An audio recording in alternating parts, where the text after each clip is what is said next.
नवा चिरगल संदेश YouTube channel रे आपे सानाम को सांगुन जोहार तेज नवा जहां चित्र पे नेलामेया नवा दो बांदो अतु रिया कना टोठा राजनगर हनोत सरायकेला खरसावा झारखंड तेज दो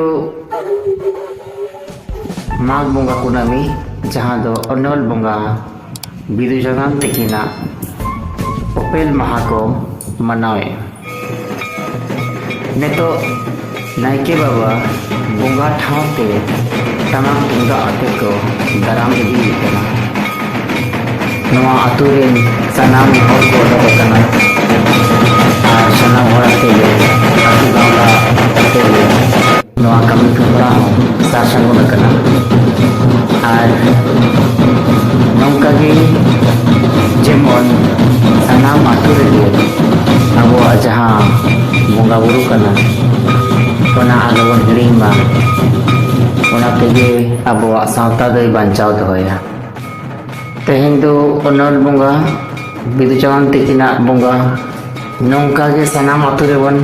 मानाव बतामा नितो नेलोगोग कना नवा अक्तो रे अडिगान जगह रे आबोरिन हड़ को से खेरवाड़ हपन को नित बांग को एभेन कना से नित बांग को चिरगल कना नितो हाँ छाटिक को बंगा बुरु रे दो गोड़ो हों को एमोग कना आर मनाव हों को मनाव बताया मेनखान उनका ते तो आबोआ जहाँ सेरवा कना अरिचली कना नौका तमा आटवा ओना तेगे एटा होड़ा बंगा बुरु रे दो मन दो आलोबन दोहय मा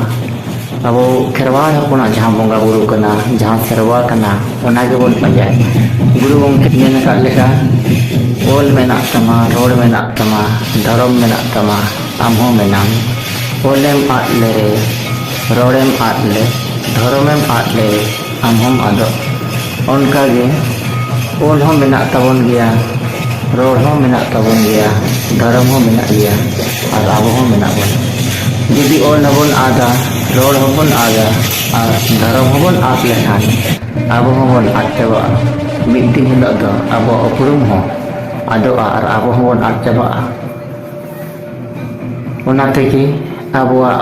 जहां बंगा बुरु सेरवा पारा पुनय मेना ओना दो सनाम आतु हर तेगे और सनाम दिसम रेन हर कोगे आबोआ बंगा बुरु कमी हरा दो नापाय तेगे और आड़ी रस्क तेगे बन मना बतामा नितो दो नवा आसरा तेको सेटेरेना जहां रे बिदु चंदन बंगा बुरु हुयुआ ओंडे नितम नायके बाबा टमाक तुंगा आते दाराम काते को आगू केदेया आदो नितो नायके बाबा सावते अतुरिन हड़ को आर मांग सुर सुपुर को हेज अकान माची हपन को आर माची को सनाम को गे नितो नवा बंगा ठाड़ को दुरुब अकना नवा बांधो अतु माची बाबा सावते जग माची गोडेत परानेक आर माजी हपन को मई दई को सनाम को गे नवा चिरगल संदेश यूट्यूब चैनल पाटा खन साई साई सरहन चाला को कना जहां दो आबोआ नौकान कमी हरा को एतो बका नवा लेकिन आयमा सरहाविन चाला को कना नुन हतम जहां थाम लेला से नुन तबन हां स्कूल रे हेड मास्टर कले तबन तो नवा निना हेड मास्टर कना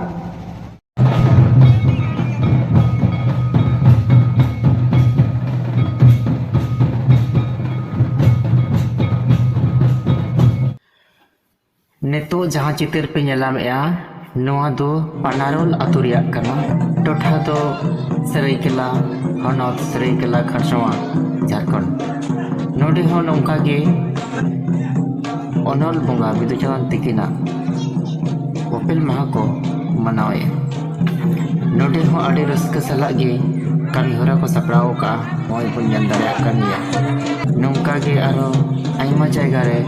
हुयुक कना सनाम जायगा ना दना बइन दाड़ा कना चांडिल सेट रहो नौका गे आयमा अतु करे नवा राजनगर टोठा रहो आयमा अतु रे से समांग सिंभूम हनत रे हो आयमा जायगा रे बिदु चंदन बंगा बुरु को मनाव बतावेया आदो होय आड़ी नपाय कमी हरा नौका गे marang bangbon barai tahe te babon manau lea menkan barai kete babon manau tawa noa do adi marang barik kana onate abo sautare onate sanam horge nongka ge atu sanam atu rege jemon bidisadan bunga buru ho huyuk ma saute guru gongke jaha kukmu kana jaha asa tahe kana ona abo puro huyabona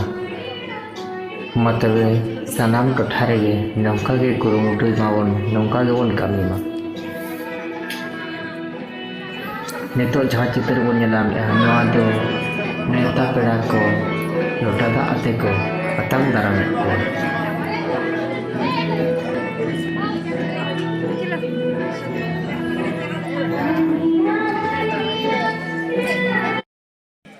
Gomke तेहे नोडे अडी संगे सांताड़ उपन नेलत पिया अदो check बाबत ते नोडे पे जरवा हकना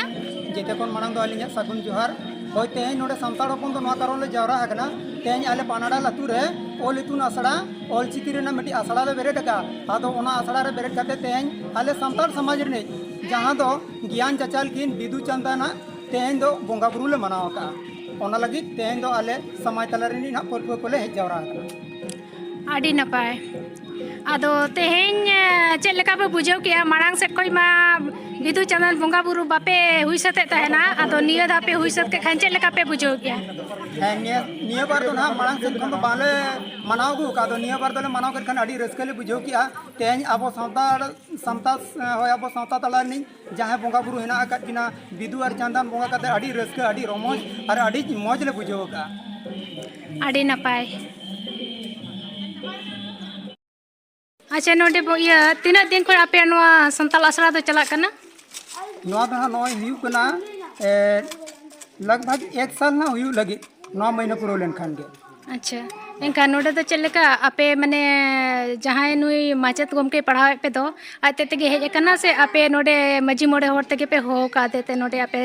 ऑलचिकी पे चेदो कना ना नवा ओलेतुन आसड़ा पानाडाल रे दो ना आले अतु मोड़े होरते गालमाराव मिट कते नुई माचत गोमके दोले अगु का दिया और नवा ऑलचिकी दो ना सेणा हले कना अच्छा अदो नोडे तीन पठुआ को मेना को नोडे पठुआ मेना को मिस साय पेगेल अच्छा नोडे तो अतुरिन सुमुंगी पठुआ मेना को जे एटा अतु करे नो को हिजु कना बांग एटा अतु खनो को हिजु कना मेन गानोआ जे आले नवा ओलेतुन आसड़ा पानाडाल रे दो ना मोणे गोटांग अतु खन तेहेन पठुआ को हिजु कना और ऑलचिकी रनांग ऑल पढ़ा को हरा बुरुया अच्छा अच्छा गमके नोडे दो आपे निया सुर करे दो तीन ऑल इतुन आसरा मेना नोडे अगल बगल रे दो ना नवा आले अतु सुमुर गे ना ले बेरे डका और दो ना बन अच्छा इनका ना आरो एटा अतु करे हो ना ऑल इतुन आसरा पे बेरे ना पे रिकई ना निहत के आशा कनाले जे आले तेहे नोडे एवेन कते आरो हो अब संताड़ तमा संताड़ समय तला रे अतु रे अब हो ऑल अतु ने सड़ा बेरे कते अब होड़ को बन चिरगल को और ऑल चिकी रनांग माने होय ऑल पढ़ा ज्ञान को बन सेणा को लगी ना ले टेस्टा न्यो का अडी नपाय अडी सारा गमके अबिना नोडे अबिना अतु को प्रखंड को ओका को कना कटे लेबिन तुम तो ना संजय माझी और अतु तलिन तो पानाडाल पोस्ट ऑफिस दो ना मुंडाटाण और पंचायत दो मोहितपुर प्रखंड सरायकेला जिला सरायकेला खारसा अडी नपाय अडी सारा अबिना अबिनो अडी सारा